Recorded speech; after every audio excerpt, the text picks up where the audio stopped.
I'm Adam Bromby. My name's Robert Randolph. This is André from Black Rooster Audio. Um, if you could tell us a little bit more about yourself to start this out. Yes. Hi, I'm André, Black Rooster Audio CEO. Yes, what to tell? We're this small company from Germany trying to make a living of developing plugins, quality audio software, and shipping this worldwide. That's basically it. So, what inspired you to start Black Rooster Audio? Yes, there were two things. First thing is that I'm a musician myself. I'm a drummer. So I like the drums that you have in your background. And I've studied mix engineering. So at university, I was experimenting with DSP programming in the first place. And I felt that this could be something that I might be interested in. So I started to get more into it, learn things, and ultimately try to find companies in Germany that are searching for people and make a start from there. So I've been working with Brainworks, and I've been working with Plugin Alliance, and from there it was an easy step to take the next level to make this my very own profession and start a company. And so, like, what makes you stand out, like, in the world of thousands of plugins that are out there? I mean, we do have a different approach than many companies regarding the development process. Our models are circuit-based, so we do have a very in-depth calculation of what's really going on in the circuit and in the actual unit that we are modeling.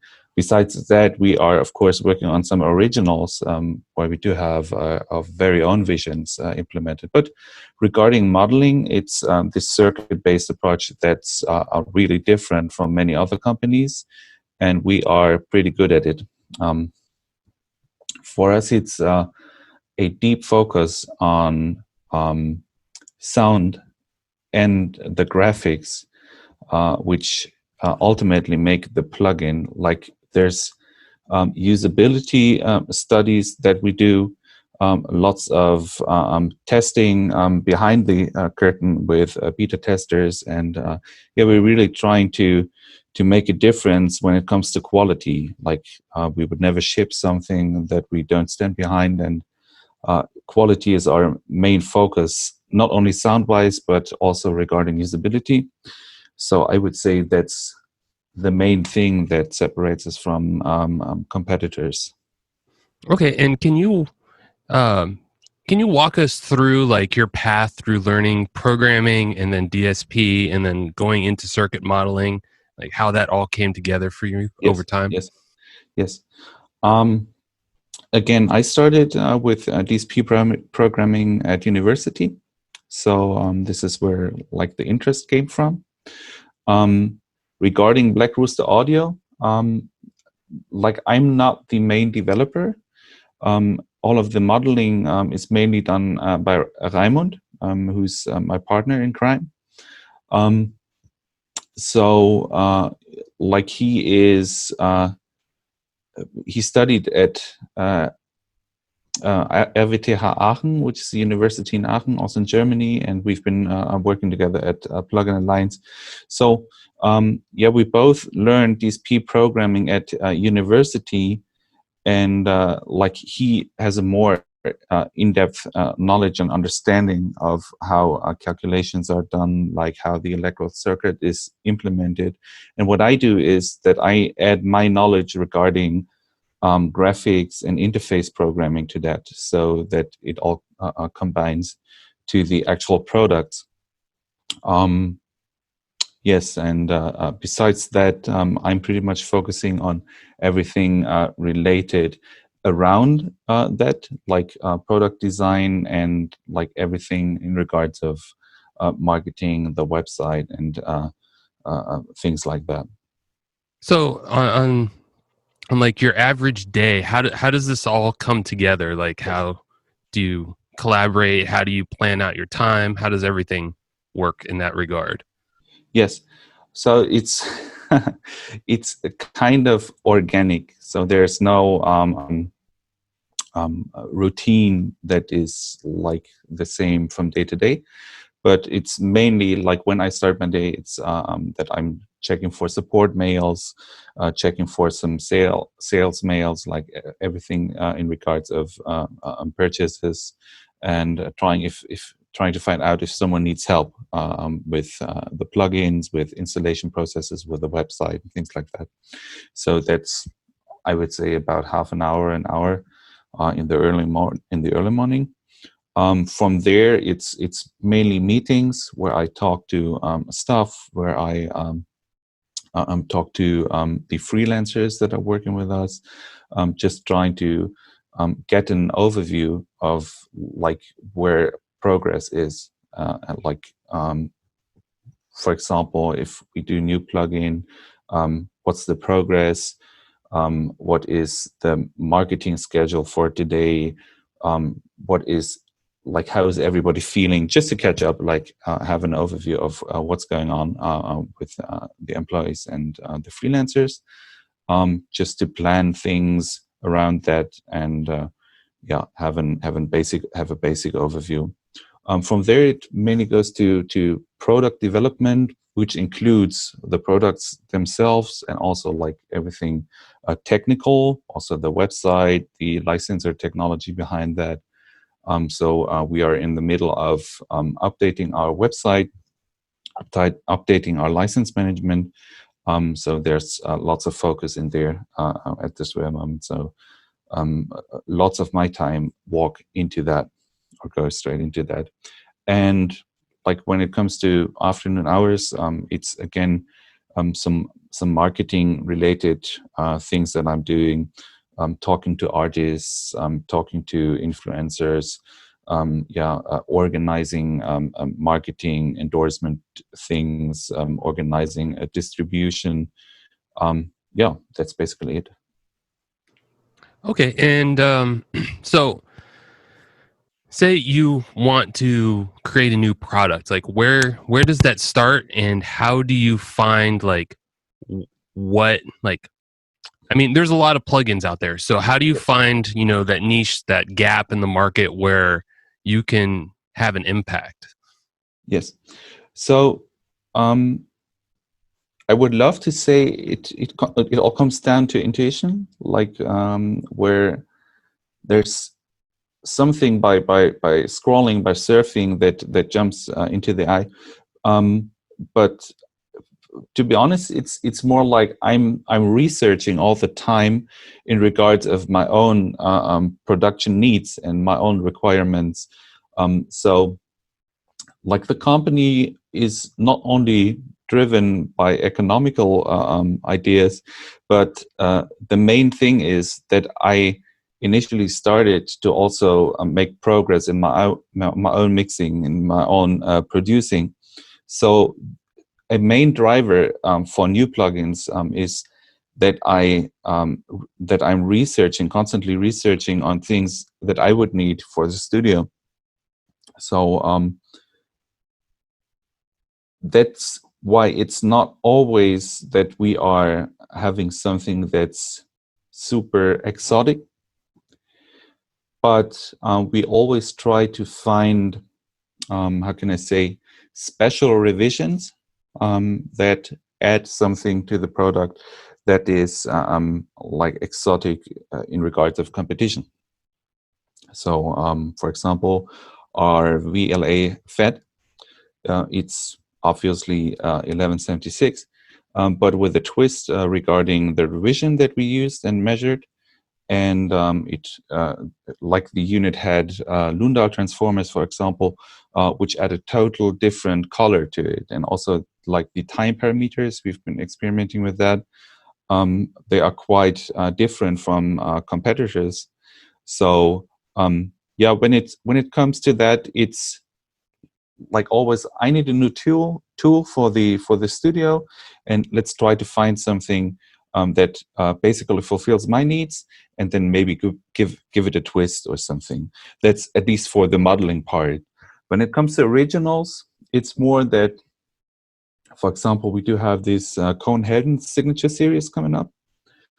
It's more that we sit together and try to discuss like what's something that might be of interest and also be helpful in regards of usability, in regards of support the production process overall. And that's where some original ideas come from. So, back to like the part about the special revisions. Does it ever worry you that you'll like with the 1176 that you'll pick a revision and then the market will look at it and be and think, this doesn't sound like an 1176 that I know. Like, is that something that concerns you sometimes? Yes, it's actually happening. If you read the forums, if you check for VLA2A, for example, which is slightly darker than other revisions you might know, or the VLA-FET, which has some slower time parameters than the usual revisions. Of course, that's something that people discuss, and they ask like, why is that, why it's not sounding like the original, but that's really the point. We don't want to have like the I don't know, 10th or 100th copy of something. We really want to give it a twist and add something exotic to it, so that you have an option, like you have flexibility from the tools that you own.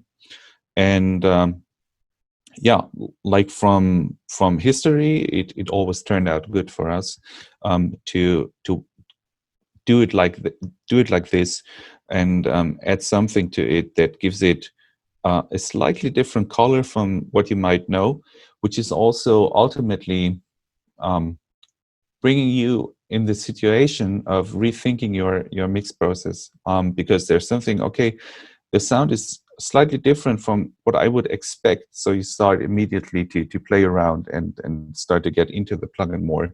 And that's what I really want to have is to people fully understand and be aware of what they're dealing with, and how they need to make use of the parameters to achieve what they are really looking for. Because there are so many people like having a template file where they have thrown in their plugins decades ago, and they don't actually think of how the mix process is really working, and like the output would be like always the same.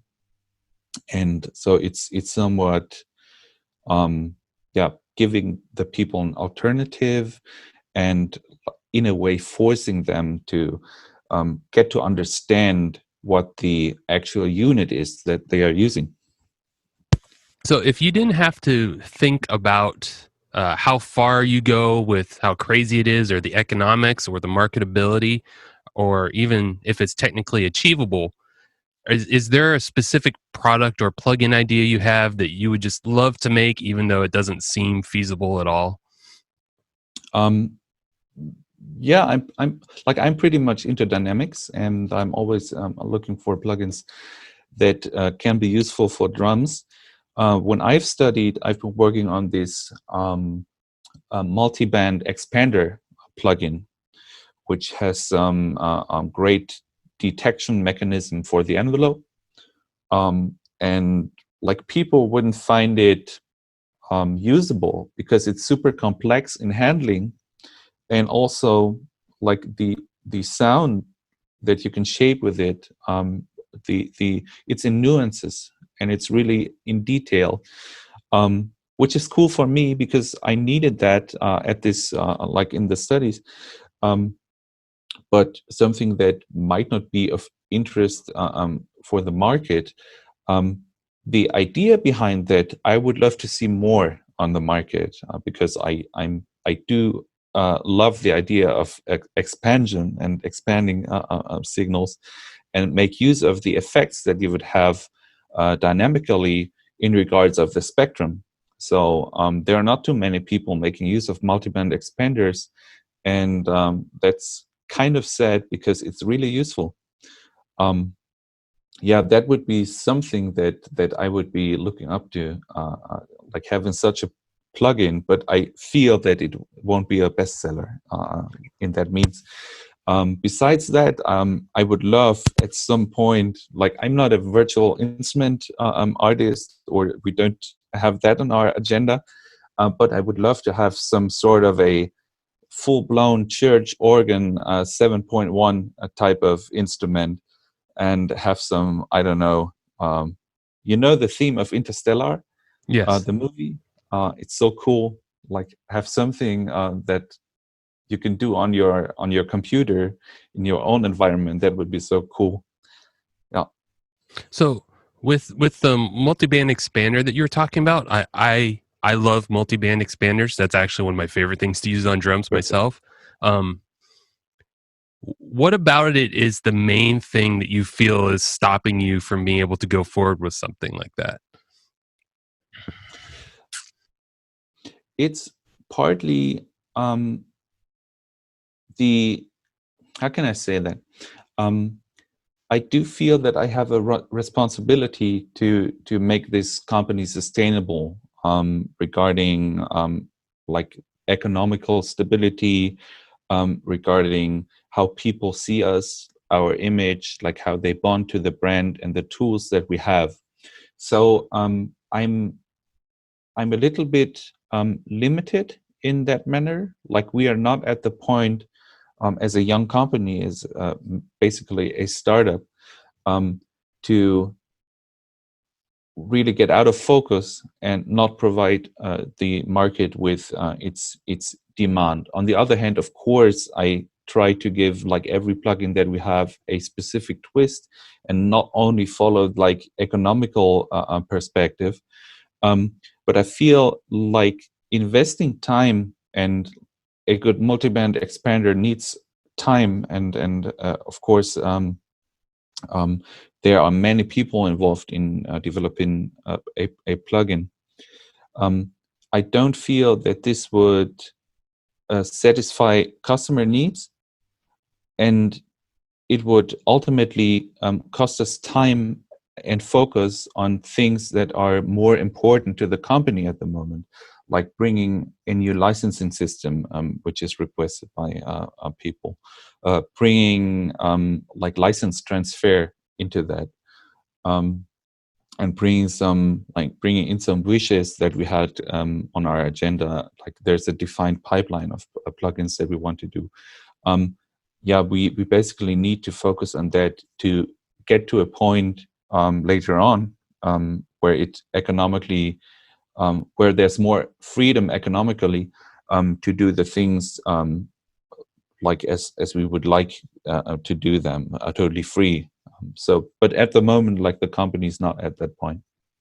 So you mentioned economics a lot, and I know this is something that's fairly divisive among developers and customers. What are your thoughts about sales and pricing in general, like dynamic pricing? Yes. Um, I do feel that sales are an enabler for people. So I understand that there are not too many people like who can invest $300 a month into plugins, and I totally respect that. Um, so a sale is a valid tool to provide those people with plugins. And also with a sale, you're always able to provide an additional message to people, which is a cool side effect of that. For example, at this very moment, we have our Stay Home Bundle deal, which is 90% off, and 10% of the revenue will be donated to the WHO COVID-19 response fund. So you can add an additional value to that, and have people be aware of a message that's part of the sale, which is cool. You can do that with sales. I feel that's like the most effective way to get out a certain message, more than like by newsletters or by blogs or things like that. Okay. And in that regard, because I mean, basically, sales tend to come all at the same time across products. Like everybody has an Easter sale and Black Friday sale. Um, do you feel, well, I was going to ask about market saturation, but I'm more curious about market saturation in the context of sales. Like everybody has a sale at the same time. Now, Yes. consumers faced with, 500 products that are all asking for their money. Like, what are your feelings on that? Um, I mean, it's just like the competition is the same like throughout the year. So it's if I don't have a sale during summer, for example, I would bet that like 80% of the industry wouldn't have a sale at the same time. So it's just shifting. But the the parts like the stakes that you would have would be pretty much the same during no sale time and sale time. So it doesn't really have a specific effect other than people have a variety of options during specific sale periods, which is a cool thing, and people are really saving money for those periods, which is cool. So don't have any feelings about that, or don't feel that we need to have like a anti-circular strategy to that. Yeah, it's just like how the business works. Okay, and in general, like outside the context of sales, do you feel like the market is becoming oversaturated, or if is there still room for new players to come in? You could ask the same thing like with music.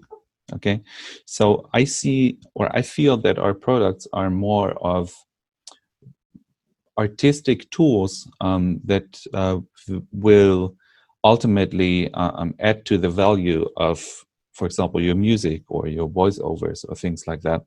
So whatever the production is, um, so there's something artistic coming in, and it's a tool, and it's good for the market to have tools being reinvented and to have innovation, to have like no one would ever ask, is it stupid to have like the same type of music done over and over again? Like every single song comes with a new message, and it's the same for products, like as I see it. Um, with every product that we create, even if it's a copy of something with a twist, but if it's a copy of something, it does have a different message regarding sound and regarding the intentions behind that. So I don't feel that there will ever be saturation in regards of that, because people are interested in new things, and also um, the technical requirements are getting more low, and like the CPUs are getting better. People can afford larger like PCs and Macs and things like that. So like the whole environment is also adding more power, or having more power over the years, which also enables you in a certain manner. Like this is also changing the like how tools are developed. For example, like 10 years ago, you wouldn't care too much about high oversampling, like rates of 8 times oversampling or 16 times oversampling. And this is now doable. You can now add that and make your plugins even better sounding with the new capabilities that come in. So there's I don't feel that there's any sort of saturation, because the producing market, like contextual, is very vivid and very organic, and also like the way people produce music is also very organic. So there's always space for adding something new and throwing something new in. So if we're gonna say the plugin market is like music, and everybody has their favorite bands and favorite artists, what would what would be the plugin companies that you admire that you look up to Yeah, currently? yeah. For example, I do feel like FabFilter. They are changing the game by being innovative in regards of the graphical interface. So what they do is, as I mentioned before, um, changing parts of the user experience, like how you would use certain knobs, like the chain of parameters that you would have, like what you do first over second and things like that. Um, this is this will change the way you hear things, because we are visual people and we are pretty much bound to our visuals. And like uh, every producer who knows how to use an LA2A, yeah, he would do it like in the same manner and try to find the sweet spots and things like that. And with changing the graphical interface like this radical, you ultimately force people to get into detail and to think of like what they are doing, and think of the parameters and start really listening to things and not rely on templates and things like that. So that's really a driver, and which is cool with FabFilter, because they're so innovative in regards of their interfaces. Or take Sound Toys, for example. Like the ideas that they have, like they have a twist to whatever they are selling.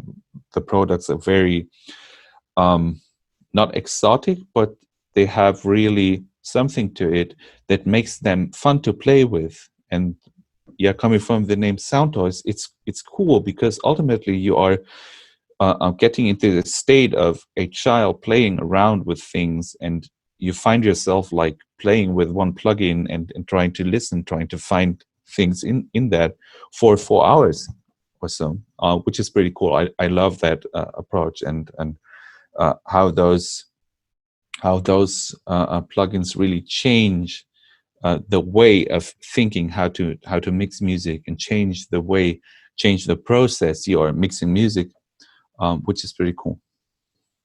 So, if say I asked that question to one of your customers, like what would you hope that they said about you? Like, what do you hope that you're bringing to your customers as the primary? Uh, I don't know the word. The primary value of your products. Yeah, I would hope for them to say something about like how incredibly high the audio quality and usability of our plugins is, especially like for future releases when it comes to originals. I would love to think of them um, seeing us as innovative, but also stable in the idea of having the highest quality standards. That would be something. Besides that, I love the idea of how people identify and bond to the brand, because there's a story around that, that is more than just a business trying to make money, but we really want to enable people, like with our price model, with the quality standards that we are trying to integrate. I really want people to bond to the brand, and have people think of us as a cult brand, as a contra concept to the very sterile companies that are out there, like the big players. So, regarding originals that you said you might be thinking about doing in the future, are these still going to be hardware emulations? And if so, is this the sort of thing that you would build the hardware first, or base it on uh, actual concrete hardware concepts that you can hold in your hand, kind of thing? Yeah, I mean, sometimes this can be part of it. If you want to achieve certain things, you might find interesting ideas with playing around with the actual circuits. So for measurement purposes, or for like enhancing, or how can I say, have a more inspirational process of programming, this might be something that will add inspiration to the process. But I'm not sure if we are ever going to be some sort of hardware company. I don't feel that at the moment. So it's more or less a support, like supporting the inspirational flow in some manner. And also, like, if you do modeling, not for the originals, of course, it's for measurement purposes and trying to find out, like, why we do have specific resistors here or condensators there. That's it. When browsing forums, it's pretty obvious that the audio community has their own ideas of what a circuit model should have. Like, it should have this frequency response, it should have this much aliasing or no aliasing or whatever. What are the limits that you feel are there for a convincing circuit model? Like, how far do you think you need to go towards like perfect hardware emulation compared to the limits that you have in the digital domain? Yes. So I feel that complexity is something that can be solved in different manners. Like, if you're not able to do the math on the actual circuit models, you might have some approximation by using hash tables, or I don't know, by measuring or capturing the response of signals and add that to your plugin. So there are many different ways to really get the complexity of a plugin captured. And in regards of that, I don't feel any limitation or boundaries that cannot be like attacked from the perspective of a developer. At least we would try. And like in history, working with Raimund, working with Plugin Alliance, we have never had a point where we would say there's something that cannot be done. So yeah, I'm pretty optimistic that everything, maybe not to perfection, but like 99% can be achieved with modeling, for example. Of those things that you feel can be achieved, what do you feel is at the forefront of what's modern and difficult and really pushing companies right now? Like, which part of the technical arena is, like, the most difficult? Yeah. Yeah, I would say like everything regarding dynamics, circuits of compressors, for example, anything that is by any means related to modeling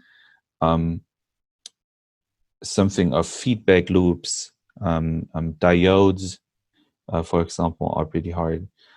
Or everything that is related to something out of the electrical domain, physics, for example. If you would like to do a spring reverb or a plate reverb, for example, you have to also take care of like material, temperature, flexibility, density of the material, things like that.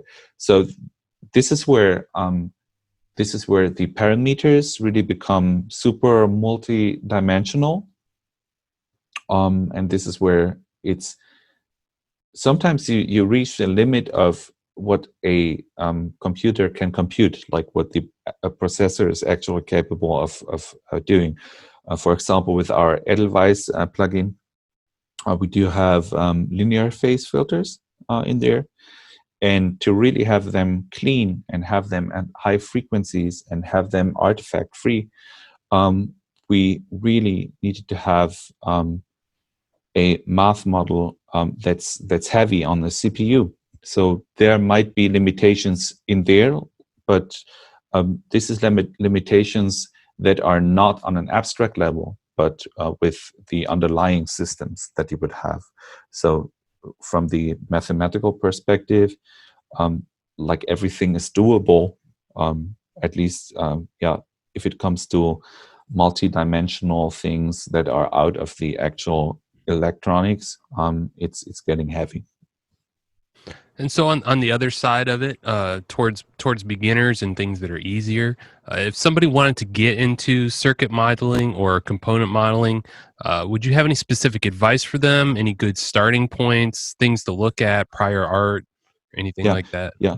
I mean, what I would do is like when I would start all over, and having gone through the pains that we have been through with the company, I would say it's important to really focus on electrical engineering more than being a good programmer, because learning the actual coding, of course, it's a part of it, but it's not necessarily important if you are able to use frameworks like Juice or so.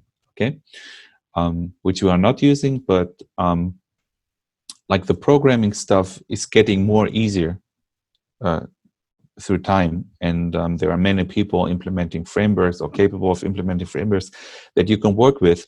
But something that is not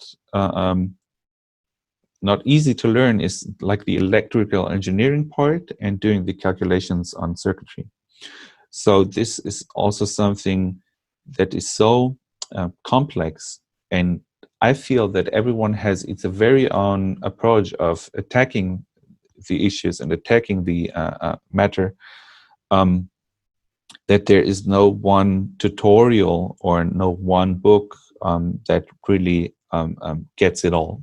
Like Raimund, for example, has its very own deep approach of how to think of things and how to learn things, other than me, where I'm a very visual person, and I need to see my graphs and see my circuitry all the time, like to really bond to it and get into it. And that's a tough thing, really. Electrical engineering would be the main thing that I would recommend to study and attack from different angles, to get the most out of it. Also, to get experience with existing gear, and if you're able to do so, doing measurements on old units and understand like um, the concepts, like how a compressor is done, and from there, it's like modern units, modern analog units are pretty much always based on the rudiments of like 1930, 1940 technology. So if you are able to like check out old units, classical units, vintage gear, and do measurements on it and try to figure out like how everything is set up, that's also a good starting point. Or I would add that to the electrical engineering part. Regarding the learning part, do you feel like this day there's enough self-learning resources out there for people to be able to just jump in and get a good electrical engineering education and find gear and figure it out on themselves, or do you think that there's still a good bit of formal education that's necessary for this? Yeah. When I was studying, I would say like 50 to 60% of the people were failing, for example, in the electrical engineering classes. And that's because the content has been too standardized.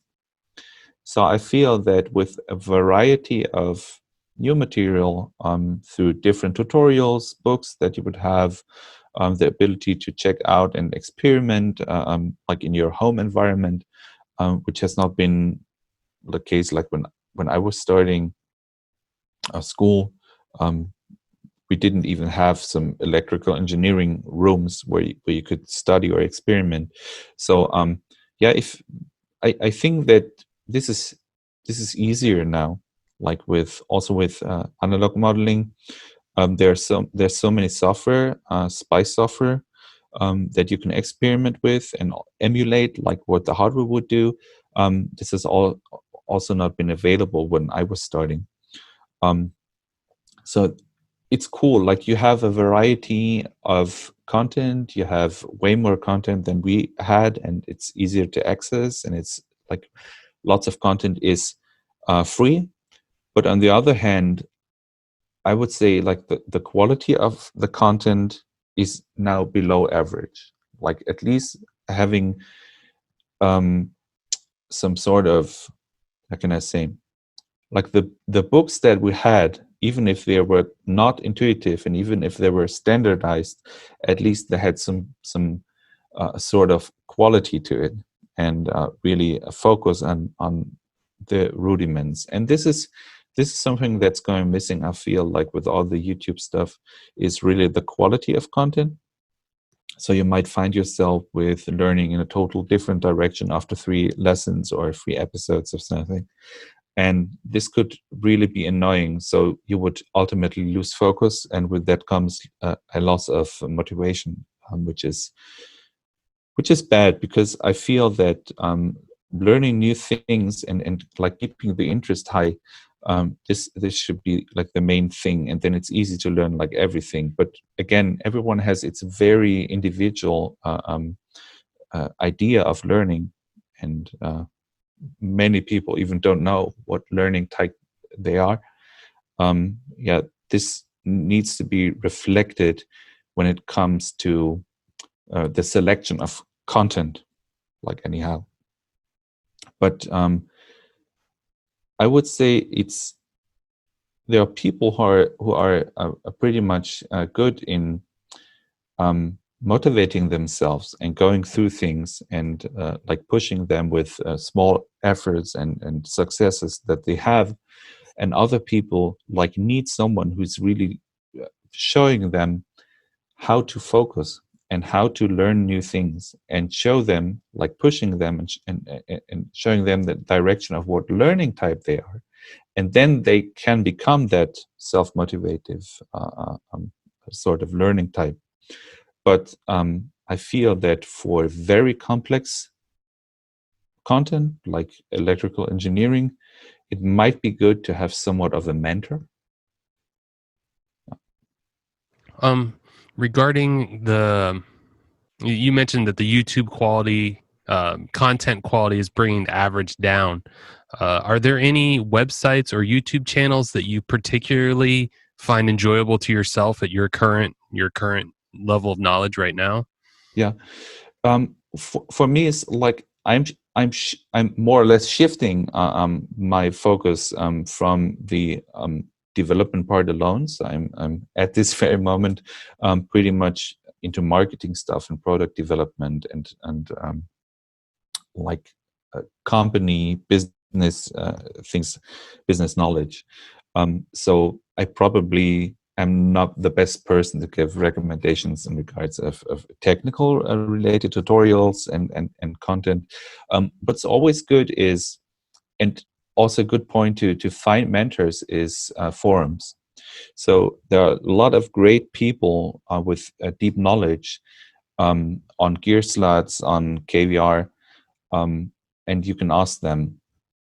And people have been very helpful in the past. Like when I started programming, and specifically DSP programming, KVR Audio was already established, and there were so many developers there that I could make use of their knowledge, and this was really great. They have been super helpful, and at least if they don't have time like to constantly review your code or things like that, they have been helpful just by pointing to the right direction and giving me this ability, like trying to or being able to find out what type of learner I am, and pushing me to the right direction content wise. And it's also very specific, like again, there are so many approaches of how to actually develop plugins, and there's so much more to it than only the technical aspects. Like how can I have a story around that, what I want, what is it really I want to capture, not only sound wise, but like for the usability. How do I market this software? Like there's so many aspects to it that also are part of being a good developer, if you want to like make a living out of it. Like there's so much content and so much things that you need to focus on, and ideal would be really to find mentors in that specific field that you're focusing on, and go from there, and try to capture as much knowledge as possible. And yeah. That would Uh, be a strategy, at least. did you ever use the old music DSP IRC channel or the forums before KVR? Before it got switched to KVR? Not really, not really. Just Okay, I was just maybe curious. I'm too young, or I was not aware at that time. I don't know. Yeah, because the developer community used to be on musicdsp.net, I think, and then it got moved to KVR and they kind of got bunched together. I wasn't sure because I Yes. was a big part of that community back then, so I Oh, was cool. Oh, cool. Perfect. Perfect. yeah, I mean, there have been articles, of course, where they had the music DSP relation in like type of the header. Um, right. so I do know the name, but like never been part of that company. Not company, community. Sorry. Yeah, it got a lot easier to be a part of once it's got on KVR and it's I brought a lot see. more people together. So, on to some personal questions. Yeah. What's your favorite food? Thai. I would say Thai food. Like And everything that's hot and creamy. So I'm up for that. and do you like pineapple on pizza? Um, Sometimes, like my wife would kill me because she has a deep relation to Italy. So um, I would say I like it sometimes. But it's the same like for cold pizza. Okay, I Right. like cold pizza in the morning, and she would like kill me for that. Yeah, cold pizza is delicious. I don't know why Yeah, people wouldn't absolutely. like Yeah, it. yeah, absolutely. Um, dogs or cats? Dogs, absolutely. In, I'm a dog person. any other animals that you like more than dogs? Yes, turtles. Turtles. Yes, but I Did don't not have. expect that. I don't have one, but I really like them. Like since I was 4 years old or so. I don't know. There's I find them magical, and I also find them a how can I say it? They reflect history of this world really, because they're so old and have not really evolved from where they started from, and I find that cool. It's a cool chill animal. Yeah. So, do you like smaller turtles or the bigger turtles, like that you would see at like a zoo or out in nature? Like, Both. Don't have preferences. Okay, smaller are cool because you can have them in your household, which is cool. But also, I've been to South Africa, and I've been staying at this artist's home, and he had a turtle from the street. That, like some people tried to beat it up, but they fail. And it grew so large, like it was really, I don't know, 200 or 300 kilos. Um, Crazy big, and it was also cool because it was super chill, and yeah, you could feed it by hand. Cool. I probably would like turtles if I got to experience that too. That sounds really fun. Yeah, absolutely. um, what's your favorite song, Yeah. Like there are or so your many. favorite artist? You could give me like your Yeah. favorite artist from each decade, or favorite Yes, albums. yes. That anything. Okay. Let's start here. I do like I'm a child of Nirvana somehow, and I like the grunge music and like everything that came from there. Foo Fighters, Queens of the Stone Age. I like stoner rock. I like Soundgarden. This type of music. Paramore. I like them a lot. Listen to them a lot. I love Steel Panther. Like crazy idea, and the quality of how they really produce music, and the quality of like how they understand uh, how to make music, and the songwriting itself behind the crazy lyrics. It's so good. Like it's really good music. Besides that, there's a cool German band called the New Roses. They are I heard they've been playing with Kiss as a support act. The New Roses, cool band. Besides that, yeah, old stuff, Guns N' Roses, things like that. Like so many, and this is only for the rock genre. I do like EDM music. I do like metal music. I do like classical music. Also depends on the mood that I'm in. Me myself, I've been playing in a Motown band as a drummer, so I also like that music because of the positivity. Like everything's so super positive, and even if they are talking about like heartache and I don't know, social problems and things like that, it's also so positive, and yeah. Also, I like some modern pop productions. Ariana Grande, um, super nice productions.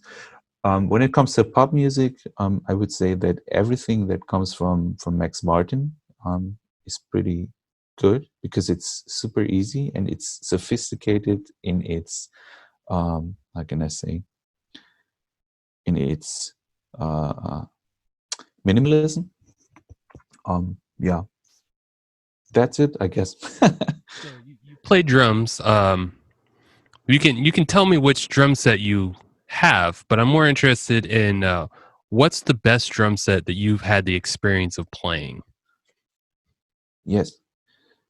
I'm a Mapex drummer, so I love them a lot. Um, I've been I've been playing on some Sonor too, which I liked back in the days, but like the level now is like so high. Like every company, whether it's Tama, Pearl, like every company, they are sounding they're all sounding pretty good, and they all have now this punchiness that has been missing in the 90s. Like I feel that this evolved a lot. So the bad part about that is that a lot um, of the regular drums that you would buy now sound pretty much the same. Like you can go for Star Classic, or you can go for a Mapex Saturn. They pretty much sound the same. So what I like is thinking of vintage drums, Ludwig, Slingerland, things like that. Like all that's retro stuff, really. Um, there might be some things that I would be interested in. And also, a cool thing is, I've been seeing some drum tech slash Roland combinations with really hardware shells, and some cool drum samples played. This was also a great experience sound wise. So I was not expecting like how versatile you are, and like how adding non-drum sounds to the game would really make you super creative in how you play things, and how you evolve, and how you think of rhythm, and what types of rhythm you create. This was pretty cool.